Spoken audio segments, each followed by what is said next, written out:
Hello दोस्तों, फिर से स्वागत है आपके अपने YouTube channel BK physics master में। तो आप सभी के एग्जाम कंप्लीट हो चुके हैं। अब आप इंतजार कर रहे हो रिजल्ट का। साथ में सबसे बड़ी टेंशन आपको ये है कि अब इंटर के बाद क्या करें। बीए करें, बीएससी करें, बी फार्मा करें, डी फार्मा करें, क्या करें। तो आज की वीडियो आपके लिए बहुत ही महत्वपूर्ण होने वाली है, जैसा कि आप थंबनेल में देख चुके होंगे। आज हम संपूर्ण जानकारी यानी बी फार्मा की संपूर्ण जानकारी आपको देने वाले हैं। ए टू जेड जानकारी होगी। आप इस वीडियो को अगर अंत तक देख कर जाओगे तो अगर आप सोच रहे हो कि बी फार्मा करें या ना करें तो आज की वीडियो देख लीजिए, आप सब समझ जाओगे। तो वीडियो बहुत ही महत्वपूर्ण होने वाली है, वीडियो को अंत तक देखिएगा। पसंद आए तो लाइक कीजिएगा, ज्यादा से ज्यादा हो सके अपने दोस्तों के पास शेयर कीजिएगा। तो आइए स्टार्ट करते हैं और समझते हैं बी फार्मा यानी बैचलर ऑफ फार्मेसी क्या है, यानी यह क्या होता है, कितने साल का होता है, कितनी फीस लगती है, इसमें एडमिशन कैसे मिलता है, आगे जो अगर हम बी फार्मा कंप्लीट कर लें तो इसमें आगे और कैरियर ऑप्शन क्या होते हैं। संपूर्ण जानकारी आज आपको इस वीडियो में मिलने वाली है। तो आज चलिए देखते हैं बी फार्मा होता क्या है। तो बी फार्मा की बात करें तो बी फार्मा 4 साल का होने वाला अंडर ग्रेजुएट कोर्स होता है, यानी एक डिप्लोमा होता है।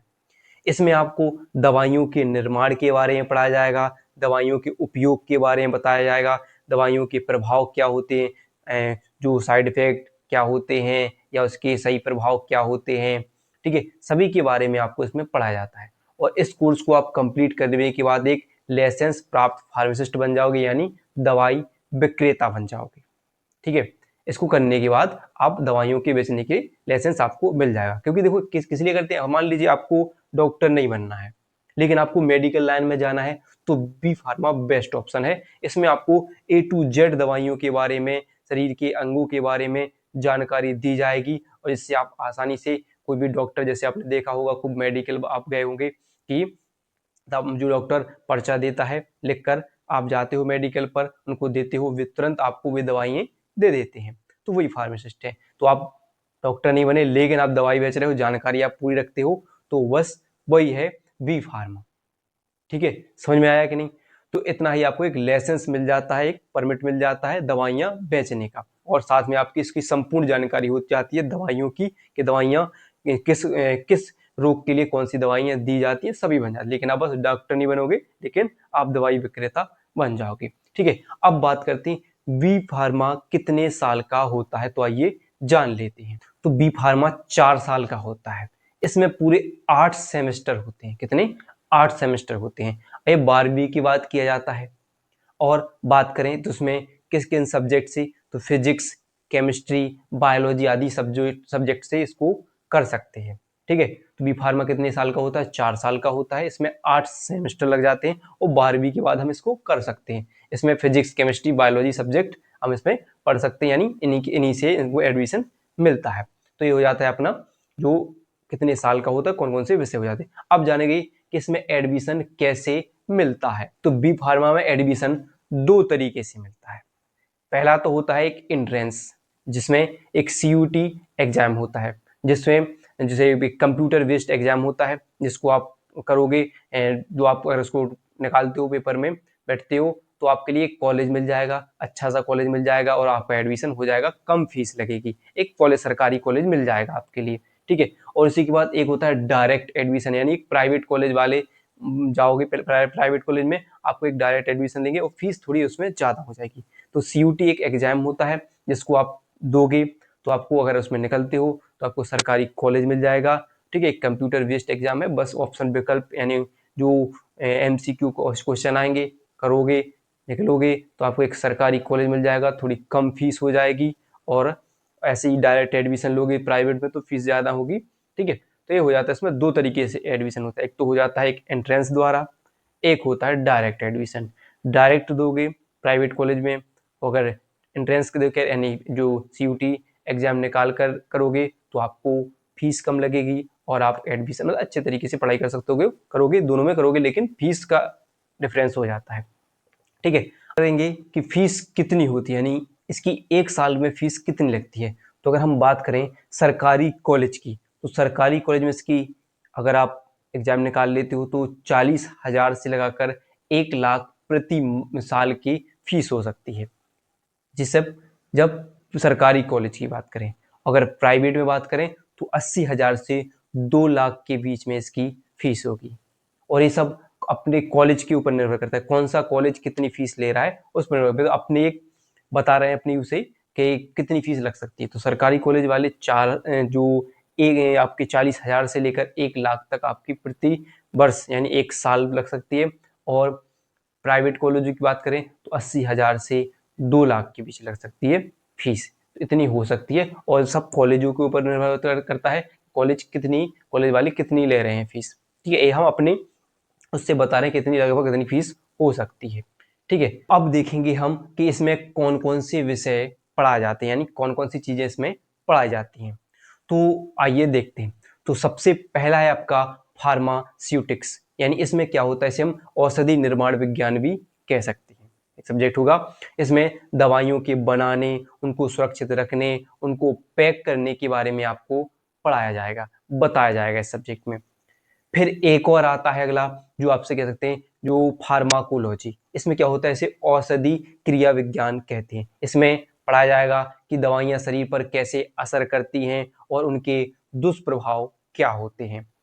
फिर अगला होता है एक और फार्मास्यूटिकल केमिस्ट्री, यानी औषधि रसायन विज्ञान। इसमें क्या होगा कि जो रासायनिक दवाइयों के संगठन, यानी इसको कैसे बनाया जाता है, उसका निर्माण कैसे किया जाता है, इसके बारे में बताया जाता है। अगला है जो ह्यूमन एनाटॉमी एंड फिजियोलॉजी, यानी इसमें क्या होगा, मानव शरीर संरचना एवं क्रिया विज्ञान भी कह सकते हैं। इसमें शरीर के अंगों की बनावट और उनके कार्यों के बारे में बताया जाएगा। केमिस्ट्री यानी जैव रसायन, इसमें शरीर के अंदर होने वाले रासायनिक जो क्रियाओं का अध्ययन किया जाएगा। तो इतने सब्जेक्ट इसमें होंगे, यानी इसमें विषय होंगे, इनके बारे में आपको पढ़ाया जाएगा। करते हैं कि अगर आप बी फार्मा कर लेती हो, यानी बी फार्मा कंप्लीट हो जाता है, अब बात कर हो जाएगी कि बी फार्मा करने के बाद आप क्या करोगे, यानी क्या करियर ऑप्शन है इसमें। तो सबसे पहला ऑप्शन है, आइए जानते हैं। तो पहला ऑप्शन है फार्मासिस्ट। क्या बनोगे, फार्मासिस्ट बनोगे, यानी औषधि विक्रेता बनोगे। जो डॉक्टर पर्ची लिखेगा, आप उस पर्ची के जो पर्ची में दवाइयाँ लिखी होंगी उसको दोगे, और साथ भी वो जो आपसे दवाई ले रहा है उसको भी दवाइयों के बारे में जानकारी दोगे, तो आप वो फार्मासिस्ट कहलाओगे। मेडिकल रिप्रेजेंटेटिव यानी चिकित्सा प्रतिनिधि। आपने देखा होगा कि जब भी कभी आप अस्पताल में गए होगे तो कुछ लोग आते हैं और डॉक्टर के पास आते हैं और वो कुछ पर्चे लेकर आते हैं, कुछ ऐसे आते हैं, यानी वो डॉक्टर को उन दवाइयों जो भी दवाइयाँ बना रहे हैं, कंपनी किसी कंपनी की तरफ से आते हैं, कोई जो जो दवाइयाँ बनाने वाली कंपनी होती है उनकी तरफ से आते हैं और डॉक्टर के पास बताते हैं, दवाइयों की जानकारी देते हैं और उन दवाइयों का प्रचार करते हैं। तो आप ऐसे उसमें बन सकते हो, किसी भी आप जो कंपनी में काम करने लगोगे और फिर वहाँ से उन दवाइयों को जो बन रही हैं नई दवाई, उनको लेकर आप किसी डॉक्टर के पास जाओगे, उसके बारे में बताओगे, उसका प्रचार करोगे। तो ऐसे में आपको ये भी आप इसमें एक कैरियर ऑप्शन है। अगला हो सकता है ड्रग्स इंस्पेक्टर, यानी औषधि निरीक्षण। जो भी दवाइयाँ बनी हैं उनकी गुणवत्ता की जांच करने के लिए और यह देखने के लिए कि जो सरकारी कानून नियम कानून है उनके तहत बनी है या नहीं बनी है, इन सभी की जानकारी एक ड्रग्स इंस्पेक्टर रखेगा। ये भी आप कर सकते हो। ठीक है, तो ये आपको एक ऑप्शन ये भी है, ड्रग्स इंस्पेक्टर बन सकते हो, जो दवाइयों की गुणवत्ता की जांच करेंगे कि जो सरकार द्वारा नियम कानून बनाए गए हैं दवाइयों के लिए उन्हीं के अकॉर्डिंग बनी है या नहीं बनी है, तो ये जांच कर सकते हो। अगला है रिसर्च साइंटिस्ट, यानी रिसर्च साइंटिस्ट बन सकते हो, यानी नई दवाइयों की खोज और उनके परीक्षण का कार्य आप कर सकते हो। ऐसे कई करियर ऑप्शन और बाकी ऐसे आप बड़ी बड़ी जो दवाइयाँ बनाने वाली कंपनी होती है उनके पास चले जाइएगा, वहाँ भी आप जो आपको वहाँ पर नौकरी भी आपने रख लेंगे और कुछ अच्छी खासी सैलरी आपको देंगे। तो ऐसे कैसी कितनी सैलरी हो सकती है आपकी, तो आइए अब हम बात करते हैं कि इसमें सैलरी आपको कितनी मिल सकती है, यानी BA बी फार्मा करने के बाद, यानी बैचलर ऑफ फार्मेसी करने के बाद आप कितनी जो तनख्वाह ले सकते हैं किसी कंपनी में जाकर। सैलरी की बात करें तो सैलरी आपको जब स्टार्टिंग में, यानी आप कर तो चुके हो भी फार्मा, अब स्टार्टिंग में किसी कंपनी में जाओगे तो कुछ साल आपको, कुछ दिनों या कुछ महीने आपको सीखना पड़ेगा पहले, तो यानी आप एक छोटा सा अनुभव लोगे, तो अनुभव के तहत आपको 15,000 से कम स्टार्टिंग होगी और 15,000 से 30,000 तक प्रति माह आपको कोई भी कंपनी देने के लिए तैयार हो जाएगी। और जैसे ही आप कुछ अनुभव ले लोगे, यानी आपको साल 2 साल हो जाएगा, तो वही हो सकेगा आपकी 50,000 से प्लस आपको प्रति माह जो वेतन यानी तनख्वाह सैलरी मिलने लगी। और अगर आप उसी की तरह कोई सरकारी नौकरी कर लो, यानी जैसे हमने ड्रग्स इंस्पेक्टर की बात करी थी, अगर ऐसे कुछ आप फॉर्म निकाल कर गवर्नमेंट में नौकरी करोगे तो उसमें सैलरी बढ़ जाएगी, सुविधाएं आपको कहीं आगे मिलेगी, ऐसे हो सकता है। तो इतनी हो जाती है। और फिर अगर अच्छे खासे आप कंपनी में बड़ी पोस्ट पे चले जाओगे, कंपनी भी ऐसी होती है सिप्ला हुई या कोई भी और भी कंपनी हुई, उसमें आप अच्छे से करोगे तो वो बड़ी पोस्ट पर पहुंचते जाओगे, ऐसे आपकी तनख्वाह भी बढ़ती जाएगी। तो यही है, ठीक है। तो अनुभव की स्टार्ट करोगे तो कम से कम आपको 15,000, कहीं ना कहीं आपको 15,000 देने के लिए कोई भी तैयार हो जाएगा। नहीं तो हमने बताया फार्मासिस्ट यानी लाइसेंस आपको मिल ही जाएगा, खुद आप अपनी जो मेडिकल शॉप खोल सकते हो, बेचो आराम से, ठीक है, ऐसा हो सकता है। अगर अब ये कर लिया, अगर आप और भी हो ना इसके आगे, अगर आप करियर आगे जो और भी कुछ करना चाहोगे, जैसे एम फार्मा भी होता है इसके बाद, MBA होता है, मेडी जो हॉस्पिटल मैनेजमेंट कोर्स हो जाता है, ड्रग्स इंस्पेक्टर हमने बताया कि एग्जाम होगा उसको निकालोगे, ऐसे और भी आगे कोर्स हो जाते हैं, तो भी कर सकते हो। तो इतनी आपको जानकारी कैसी लगी कमेंट में जरूर बताइएगा। वीडियो पसंद आई हो तो वीडियो को लाइक कीजिएगा, चैनल को सब्सक्राइब करना बिल्कुल भी ना भूलिएगा।